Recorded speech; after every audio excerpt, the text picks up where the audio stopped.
Meu irmão, minha irmã, nós vamos dar continuidade hoje, então, ao Evangelho de Mateus, capítulo 13, versículo 24 ao 43, falando, então, da parábolas. Aqui são várias parábolas que Jesus está contando desde o 15º domingo do tempo comum. Hoje nós estamos no 16º. São várias parábolas. Jesus vai falar do joio e o trigo, do grão de mostarda e o fermento. Jesus vai dar a explicação da parábola. Depois Jesus vai falar também da parábola. Na verdade, são essas duas parábolas e Jesus vai dar a explicação delas. Mas eu vou ficar só com a parábola do joio e do trigo. Quem sabe daqui 3 anos, quando nós voltarmos de novo no tempo comum do ano A, eu falo de outra parábola. Mas dessa vez eu quero ficar no joio e no trigo. Vamos lá. Jesus apresentou-lhes outra parábola. O reino dos céus é como alguém que semeou boa semente no seu campo. Essa boa semente nós já encontramos em Gênesis 2, 4 a 6. Vamos lá? Gênesis 2, versículos de 4 a 6. A boa semente. Olha, essa é a história da criação do céu e da terra. Quando o Senhor Deus fez a terra e o céu, ainda não havia nenhum arbusto do campo sobre a terra, e ainda não tinha brotado a vegetação, porque o Senhor Deus ainda não tinha enviado chuva sobre a terra, nem havia homem para cultivar o solo, mas brotava da terra uma fonte que lhe regava toda a superfície. Então não havia arbusto, porque então o Senhor iria plantar a sua semente, que seria regada com essa água, com a chuva, que viria sobre a terra para cultivar o solo para essa boa semente aí, que Deus havia semeado já a boa semente. Então o semeador, o reino dos céus é como alguém que semeou a boa semente no seu campo. A boa semente já foi semeada por Deus. Nós vemos isso aí em Gênesis. Só que vai dizer: enquanto todos dormiam, veio seu inimigo e semeou o joio no meio do trigo e foi embora. Nós vemos em Gênesis 2,15, vai dizer assim: o Senhor Deus tomou o homem e o colocou no jardim do Éden, para o cultivar e guardar. Adão dormiu, ou seja, entre aspas, não guardou o jardim, e a serpente entrou no jardim. O inimigo entrou nesse jardim. O inimigo entrou no campo. Adão não cuidou do jardim, como diz Gênesis 2,15. O inimigo entrou no campo. O demônio é tido como esse inimigo. E nós vemos lá no Salmo 42, versículo 10, diz assim: porque o homem dormiram, e o inimigo veio e semeou o joio. Nós vamos ver aqui no versículo 10 do Salmo 42, diz assim: digo a Deus, minha defesa, por que me esqueceste? Porque ando triste, oprimido pelo inimigo. Então o inimigo, que é o diabo, o demônio, é esse que vem oprimir. Ele entrou no campo, o demônio, como nós vimos no Salmo, em tantas outras passagens bíblicas, ele entrou nesse campo que não foi cuidado por Adão, porque dormiu no ponto, dormiu na porta do jardim, não cuidou do jardim, como nessa parábola. Enquanto todos dormiam, veio o seu inimigo e semeou o joio. E o inimigo está aí desde a semeadura.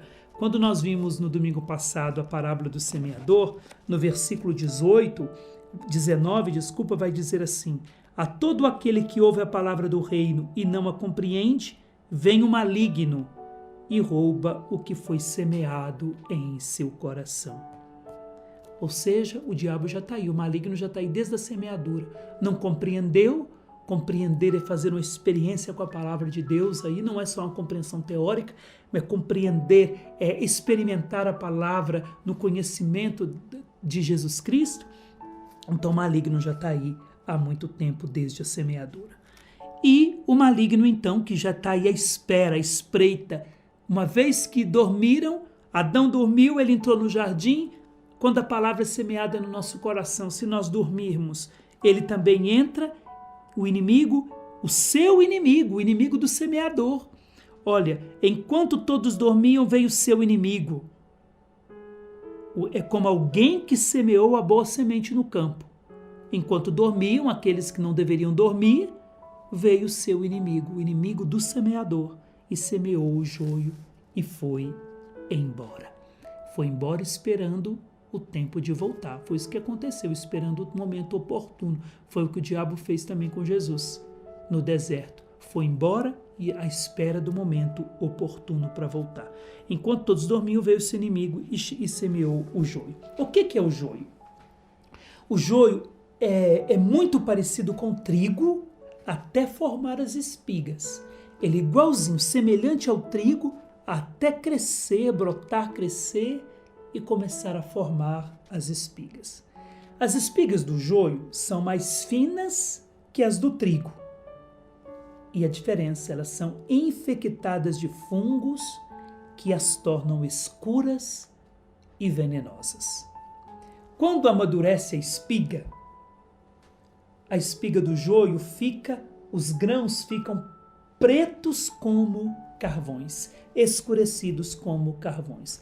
O joio é diferente do trigo na plantação, porque o trigo está tranquilo, mas o joio, ele não suporta o clima da montanha, ele não suporta lugares altos. Isso é muito importante, porque na Bíblia lugares altos é o lugar da presença de Deus, o lugar baixo é o lugar do pecado. Então o joio não suporta o clima da montanha, ele só quer ficar embaixo. Lugares altos para ele não. E o joio é venenoso, tóxico e inferior ao trigo. É o que o diabo sempre faz, ele sempre imita. Enquanto Deus planta o trigo, ele planta o joio. Enquanto Jesus nos salva às 15 horas, às 3 da manhã, o diabo quer agir. Ele sempre imita, sempre querendo imitar Deus, mas não consegue. Então, o joio, ele é parecido, mas até começar a crescer, até começar a mostrar os seus frutos, até começar a mostrar quem ele realmente é. Essa é a planta. Agora vamos pegar essa palavra joio no grego. No grego, joio se diz zizanion. O que significa isso no português? A nossa palavra cisania. No grego, zizanion, e no português, cisania. O que é uma cisania? É fazer nascer a discórdia e a divisão. Aqui, no texto bíblico, a palavra está no plural. Aqui, olha, semeou o joio. Está no singular, mas na tradução, no grego, no original, essa palavra está no plural. Ou seja, ervas daninhas. É a mesma coisa. Ervas daninhas, divisões, toda forma de discórdia o joio faz. Por isso que foi plantado pelo diabo. Quer ver? Vamos pegar em Provérbios 16, para a gente ver o que o livro de Provérbios vai falar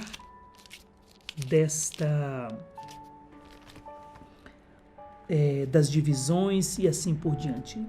Provérbios 16, 28 vai dizer assim: o perverso atiça encrencas, o boateiro separa membros de uma família. Cisânia. É isso que o diabo faz. Ele semeia a cisânia, o joio, que é parecido com o trigo, e no início ninguém percebe que o joio está ali. Só percebe quando ele já começa a crescer e mostrar as suas garras, né? Mostrar os seus frutos. Então, o que a cisânia faz? O que as ervas daninhas fazem? Vai dizer, desenterra o mal, ao mesmo tempo atiça encrencas e separa membros de uma família. Quantas famílias já foram separadas por causa da cisânia, divisões, fofocas, veneno? Hoje se fala tanto, né? Nossa, aquela pessoa é tóxica. Eu ouvi isso há pouco tempo, porque eu não sou tão assim moderno. Ouvi isso há pouco tempo. Nossa, você é tóxico. É o joio. O diabo é tóxico.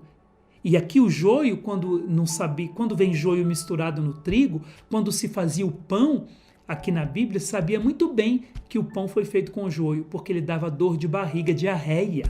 e podia levar à morte se fosse uma grande quantidade do joio, porque ele é tóxico, venenoso e leva à própria morte. Mas nós podemos pegar ainda Provérbios 22, versículo 8. Continuar com Provérbios. Diz assim: quem semeia a iniquidade colherá desgraças. Pela vara dos seus excessos será aniquilado.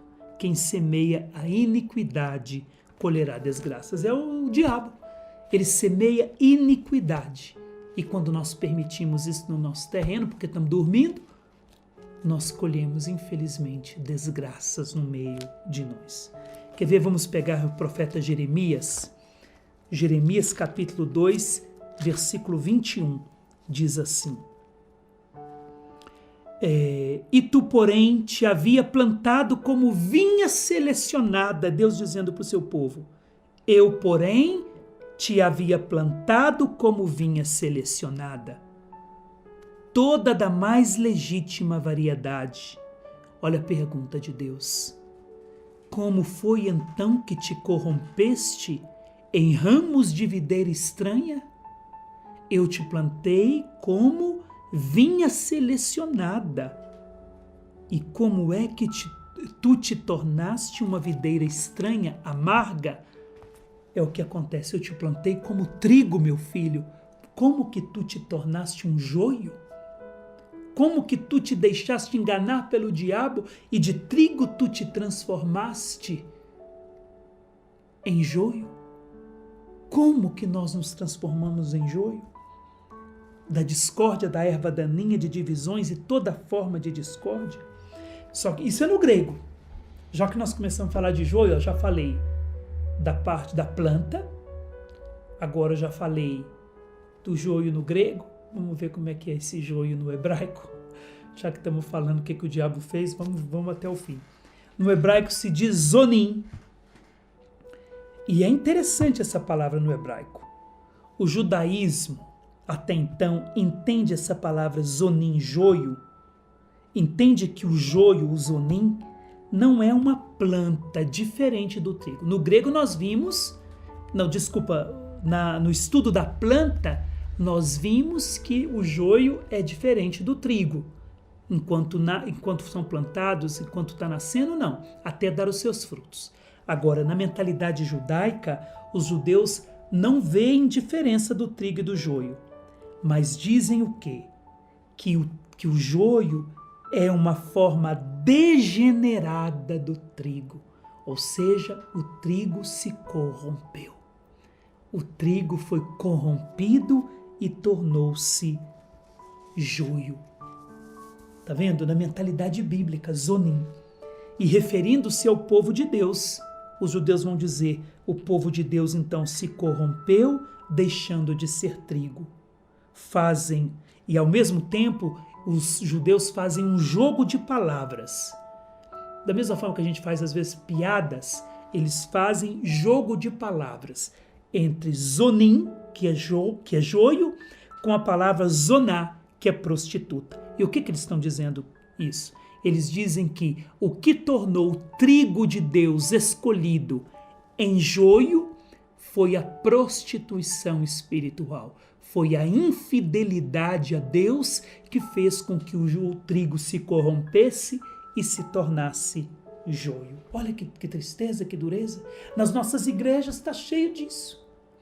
Quando nós dormimos e não vigiamos o nosso terreno e não vigiamos que Deus nos plantou como trigo, o diabo entra, semeia a cisânia e trigos que deveríamos ser para nos tornarmos o pão que alimenta os irmãos, nós nos tornamos ervas daninhas que só dão dor de barriga nos outros, nos tornamos católicos tóxicos e que levam muitos outros à própria morte, porque ao invés de sermos usados por Deus, somos usados pelo diabo, com divisões na igreja, em casa, na família, no trabalho, esquecendo que estamos sendo usados pelo diabo. A nossa infidelidade a Deus está nos corrompendo, estamos deixando de ser trigo e estamos nos tornando joio.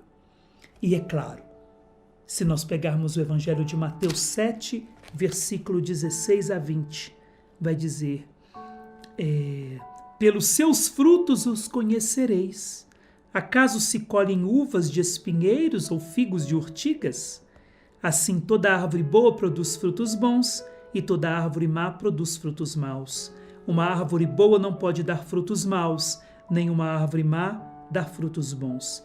Toda árvore que não dá bons frutos é cortada e lançada ao fogo. Portanto, pelos seus frutos os conhecereis. Ou seja, o mal pode se disfarçar muito bem, se disfarçar como se fosse o bem. O mal, o joio, pode se disfarçar o tempo todo como trigo. Mas, quando ele começa a dar frutos, o seu fruto o denuncia. É inconfundível. O fruto do trigo é o alimento, o fruto do joio é a diarreia, a dor de barriga. Somos intoxicados e essa intoxicação pode nos levar à morte. Nos tornamos pessoas, cristãos católicos tóxicos. Pelos frutos o conhecereis. Tudo isso porque dormiram e o diabo veio, o inimigo do semeador veio e semeou a cisânia, a infidelidade. Agora, o que vai ser preciso? Olha o que diz a palavra. Quando o trigo cresceu e as espigas começaram a se formar, apareceu também o joio. O próprio Evangelho já diz isso. Jesus diz, apareceu o joio por causa dos frutos. Um ficou como ouro e o outro foi ficando escuro. Os servos foram então procurar o Senhor e disse, Senhor, não semeaste a boa semente? Enfim, os servos perguntaram, queres que vamos retirar o joio? Não, disse ele, pode acontecer que ao retirar o joio, arranqueis também o trigo. Deixai crescer um e outro, até a colheita. Ou seja, vai ser preciso esperar com paciência confiante, até a colheita. Enquanto a colheita não chega, que é a vinda gloriosa de Jesus, quando ele vai separar o trigo do joio, o cabrito das ovelhas, o bem e o mal estarão juntos. O bem aí e o mal nos rondando. Por isso que a gente diz, mas por que Deus está tanto mal nesse mundo? Por que Deus não faz alguma coisa? O bem e o mal estão juntos ainda porque Deus está esperando que, quem sabe, o joio tome uma decisão e queira ser trigo e seja salvo. Vamos ter que esperar até a colheita que se dará na vinda de Jesus, esperar com paciência confiante, até não só com paciência, mas uma paciência confiante à espera daquele que virá colher e separar o trigo do joio. Pode ser que muitas vezes pareça que o joio está vencendo. Jamais o diabo, jamais o mal vencerá. O trigo será sempre o vencedor, porque ele foi plantado por Deus. Eu e você, quem somos nós? Trigo ou joio?